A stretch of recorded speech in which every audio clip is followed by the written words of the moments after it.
बहुत ज्यादा डर लग रहा है। ठीक है, डर। ओके, चलिएगा, स्टार्ट करते हैं कहानी को। तो सबसे पहला जो कमेंट मैंने पढ़ा वो पढ़ा किसके बारे में? डर। सर डर लग रहा है। ये डर केवल सर बेटा तुझे ही नहीं लग रहा है, ये डर बहुत सारे स्टूडेंट्स को लग रहा है। ठीक है, कल आप लोग का नेशनल डिफेंस एकेडमी का एग्जाम है, आप एनडीए के लिए एग्जाम देने के लिए जा रहे हैं। और न केवल एनडीए वाले हैं, मैं सभी सीडीएस वालों को भी साथ में ले लेता हूं। न केवल नेशनल डिफेंस एकेडमी की बात हो रही है, बल्कि इंडियन मिलिट्री एकेडमी की भी बात यहां हो रही है। तो बहुत सारे बच्चों के मन में ऐसा ही सवाल बैठा हुआ है, सर डर लग रहा है।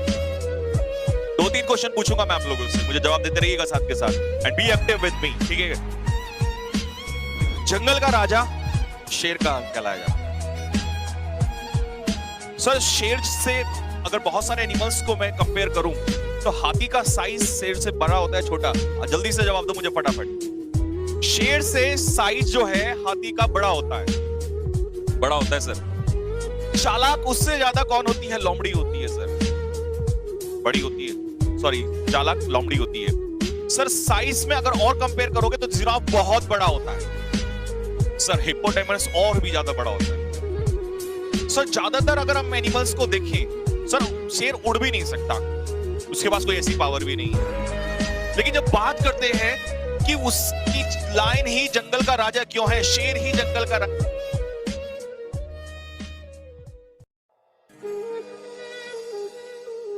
सीधा सा सिंपल सा फंडा आता है। क्या है उसका रीजन? क्योंकि उसके मन में क्या नहीं होता है जो वो सुबह उठता है और शिकार की तरफ निकलता है, तो क्या चीज नहीं है जो तुम लिए बैठे हो? वो क्या चीज है? वो है डर। कौन सी चीज है जो उसे जंगल का राजा बनाती है? वो है उसके अंदर डर का ना होना, वो उसके अंदर क्या होना? सेल्फ कॉन्फिडेंस होना। उसको ये पता होता है कि तू जंगल का राजा है, इसीलिए जब वो भागता है तो हाथी आगे भाग रहा होता है, कि हाथी को पता है तू उसका शिकार है। जबकि साइज में छोटे सा साइज में अगर मैं हाथी के कंपैरिजन में करूं तो शेर का साइज बहुत छोटा होता है, लेकिन वो उसके पीछे भाग रहा होता है क्योंकि उसको पता होता है तू राजा है। डर नहीं होता सर उसके अंदर। ये डर इतनी बड़ी चीज है, ये जीतते जीतते भी हार सामने लाके खड़ी कर देता है। जिस डर को लेकर तुम अभी बैठे हुए हो, मुश्किल से 12 घंटे भी नहीं है और तुम अपने अंदर ये डर लिए बैठे हो। मैं इस गुस्से में या इस तरीके से क्यों बोल रहा हूं, उसका कारण है, अगर मैं अभी आप लोगों को अपने व्हाट्सएप मैसेज खोल के दिखाऊं तो मेरा जो व्हाट्सएप आप देखिएगा, लगभग 4000 से भी ज्यादा मैसेजेस सुबह से लगातार इसी बात पे हैं, लगातार इसी तरीके से है कि सर डर लग रहा है, ये लग रहा है। सुबह से बाढ़ जैसी आ गई है। ये क्यों? क्या कारण? क्या है इसका? रीजन क्या है? क्या आप लोगों को अपनी प्रिपरेशन पे भरोसा नहीं है? क्या जिन टीचर्स ने तुम्हारे साथ मेहनत किया तुम्हें उस पे भरोसा नहीं है? इतनी मेहनत तुम लोगों के साथ सभी लोगों ने की है, तुम्हें फिर अगर भरोसा ही नहीं है तो फिर कर क्या रहे हो?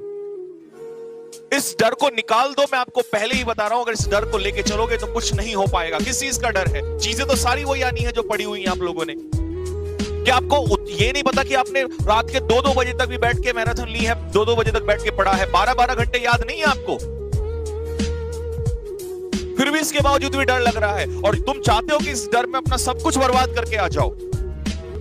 चाहे लड़के हो या लड़की हो, दोनों के लिए, मैं तो दोनों के लिए बात कर रहा हूं।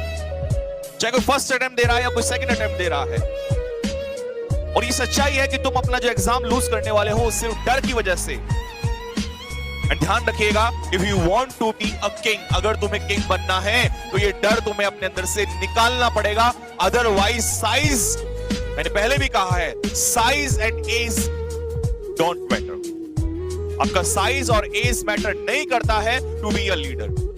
आपको अगर लीडर बनना है तो ये मैटर नहीं करता है, आपको इससे मजबूत होना पड़ेगा। इस बात को अपने दिमाग में रख लो। और अगर तुम आज डर रहे हो, तुम अभी रिटर्न पे डर रहे हो, तो तुम एसएसबी के लायक भी नहीं हो। और ये तो छोड़ो, इसको तो छोड़ो, मैं आपको एक और चीज दिखाता हूं अभी। आप ये सब तो छोड़िएगा, अब यहां आ जाइएगा। Do you feel guys? Do you feel? क्या तुम्हें ऐसा लगता है कि तुम इसके लायक हो? कल तुम्हें यहीं पे जाना है। आज एक छोटा अभी रिटर्न, सिर्फ रिटर्न में आपको इतना डर लग रहा है, कल यहां पे जाने लायक हैं आप लोग? ये सिर्फ इतना सा डर है जो तुम्हें डरा रहा है। अगर इस डर को नहीं निकालोगे तो दूसरा पार्ट जो आपका एसएसबी वाला है वहां तुम्हें बाहर होना है। फिर उसके बाद जो जिंदगी की लड़ाई है, जो जिंदगी का एग्जाम है, life is also an exam. Obvious सी बात है, तुम्हें यहां भी बाहर होना है। तुम्हें पता है जहां तुम जाने वाले हो या जिस चीज के लिए तुम आगे बढ़ रहे हो, तुमसे पहले जिस रास्ते से लोग गुजरे हैं या जहां पर लोग अभी हैं, -50 डिग्री सेल्सियस टेम्परेचर में एक भारत का सिपाही जो है बिना डर के जीता है। 2-2 दिन 3-3 दिन उसको खाना नहीं मिलता है, उसके बावजूद भी वो खड़ा रहता है वहां पे, क्योंकि उसके कंधों पे क्या है, जिम्मेदारी है। उसे खाना नहीं मिलता है, कुछ नहीं उसके पास, वो फिर भी कई बार फिर भी जीता है, लेकिन वो पीछे नहीं हटता। तो वो डर नहीं है उसके अंदर, वो कॉन्फिडेंस है। इस कॉन्फिडेंस के अंदर वो खड़ा हुआ होता है वहां पे। तो अगर आप अभी से डर रहे हो तो आप वहां जाने के लायक बिल्कुल भी नहीं। बिकॉज आप ये सोचते हो कि अभी एक छोटा सा एग्जाम होगा, फिर एसएसबी होगी। अरे रिटर्न से ही कहानी स्टार्ट हो जाती है। रिटर्न में भी आपको चेक किया जाता है। देखिए, इंडिया में हजारों ऐसे एग्जाम हैं जो आपके लिए बने हैं, बट आप इस एग्जाम के लिए बने हैं नहीं बने हैं, ये सोचने वाली बात। आप बहुत सारे एग्जाम दे सकते हो अपनी लाइफ में, बट यहां तो वही रुकेगा, वही टिकेगा जो डर को पहले ही निकाल देगा या डर पे काबू पा लेगा। और जिसने डर पे काबू पा लिया वही इसके लिए बना है। नहीं तो हर दिन डर लगेगा। रिटर्न निकल जाएगा तो एसएसबी में जाने से पहले डर लगेगा, फिर एसएसबी में बाहर होना है, तो फायदा क्या है उस चीज का? इस डर को अपने अंदर से निकाल फेंक। मैं छोटी सी कविता आप लोग के सामने रखता हूं। आप डर की बात कर रहे हैं सर, अगर आपका डर नहीं निकाल दिया तो मेरा नाम बदल देना। और ये वो सच्ची लाइनें हैं, ये वो लाइनें हैं जो किसी भारत मां के सिपाही के द्वारा लिखी गई। ये कहानी है उस समय की जब एक भारत मां का एक बेटा देश के लिए शहीद हो गया। और वो आपको पता होगा कि जब किसी युद्ध में जाते हैं तो एक लेटर जो है, एक पत्र लिख के देके जाना पड़ता है। और वो पत्र जो है, यदि वो शहीद हो जाए तो उसके घर पहुंचा। तो बेटा क्या लिख रहा है? सबसे पहले उसने अपने पिता को बोला कि जितनी भारी लगती है ये शेषनाग को धरती, जितनी भारी लगती है ये शेषनाग को धरती, उतनी भारी लगी पिता को अपने बेटे की, उतनी भारी लगी पिता को अपने बेटे की। पिता से और क्या कहता है? मैं तुम्हें बचपन में ही पहले ही बहुत दुख दे चुका हूं, मैं तुम्हें बचपन में पहले ही बहुत दुख दे चुका हूं। माफ करना मुझे ओ बापू, माफ करना मुझे ओ बापू, किसी और को मैं वचन दे चुका हूं, मैं भारत मां को वचन दे चुका हूं। अपने बारे में ना सोच के एक सिपाही हमेशा लड़ता है। वो अपने माँ बाप के बारे में भी छोड़, सबसे इंपॉर्टेंट लोग जो उसकी लाइफ में होते हैं उन्हें भी छोड़ के वो आगे बढ़ जाता है।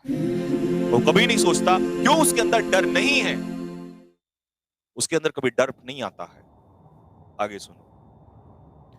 उसके बाद भाई से क्या कहता है? सुन भाई, दुश्मन की गोली जब मेरी बाजू में लगी, सुन भाई, दुश्मन की गोली जब मेरी बाजू में लगी, ओ मेरे जिगर के टुकड़े, उस वक्त मुझे तेरी याद आई। सुन भाई, जब दुश्मन की गोली मेरी बाजू में आ समाई, उस वक्त मुझे सिर्फ तेरी याद आई। और मैं कह के लौटा उन दुश्मनों से, और मैं कह के लौटा उन दुश्मनों से कि मैं जा रहा हूं जिस तिरंगे में लौटकर, मैं जा रहा हूं जिस तिरंगे में लौटकर मेरा भाई आएगा, मेरा शेर आएगा उस तिरंगे को लेकर, मेरा भाई आएगा, मेरा शेर आएगा उस तिरंगे को लेकर।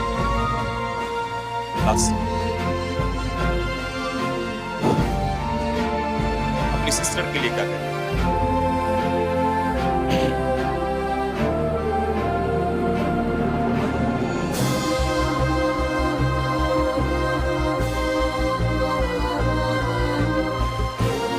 कि जाकर तुम मेरी उस बहना से कहना, कि जाकर तुम मेरी उस बहना से कहना कि मैं दिया हुआ वचन पूरा कर न पाया, कि मैं दिया हुआ वचन पूरा कर न पाया, लेकिन रक्षाबंधन पे जो तुमसे वादा किया था, मैं उससे पहले भारत माँ का वादा पूरा कर आया, मैं उससे पहले भारत माँ का वादा पूरा कर आया। और अंत में अपनी मां को क्या लिखता है कि मां तुम्हारा लाडला अभी अभी घायल हुआ है, मां तुम्हारा लाडला अभी अभी घायल हुआ है, देख उसकी वीरता को शत्रु भी उसका कायल हुआ है, देख उसकी वीरता को शत्रु भी उसका कायल हुआ है। जिस खून की होली को मैं खेल रहा था उसे देखकर जो प्रलय आई, जिस खून की होली को मैं खेल रहा था उसको देखकर जो प्रलय आई, मां मुझे उस समय से तेरी याद, मुझे उस समय से तेरी याद।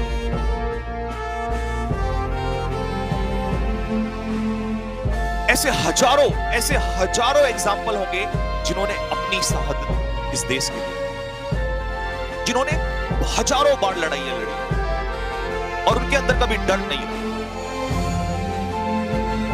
और आप एक छोटे से एग्जाम के लिए जिसके लिए जा रहे हैं अभी से इतना डर ले रहे हैं, एंड डू यू फील कि आपको लगता है कि आप इस तरीके से आगे की लड़ाइयां लड़ोगे? सिर्फ एक छोटा सा एग्जाम है, अभी सिर्फ रिटन की बात है, इसके बाद एसएसबी है, एसएसबी के बाद फिर आपको आगे बढ़ना है, और लास्ट बट नॉट लीस्ट तिरंगा जानते हो ये तब लहराता है जब ऐसी हजारों लाखों सांसें जो है वहां पर खड़ी होती है।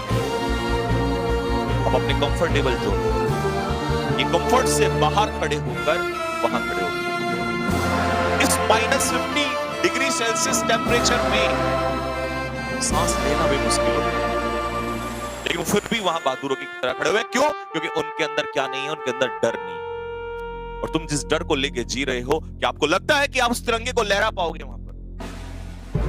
क्योंकि जाना तो आपने भी वही, रास्ता आपका भी वही है और मंजिल आपकी भी वही। तो फिर क्यों घबरा रहे हो तुम लोग? और अगर इतना ही डर लग रहा है तो कोई और एग्जाम देख लीजिए, बहुत सारे एग्जाम हैं। बट अगर आप इस एग्जाम के लिए बने हुए हो और आपको लगता है कि हम इसी के लिए बने हुए हैं, तो सबसे पहले वो डर आपको अपने अंदर से निकालना पड़ेगा, क्योंकि आपकी तैयारियों में कोई कमी नहीं है, आपके टीचर्स ने कोई कमी नहीं छोड़ी है और आपने भी कोई कमी नहीं छोड़ी है। बस कमी है जो आपको ये डर लेके डूबे। इसको छोड़ दीजिए।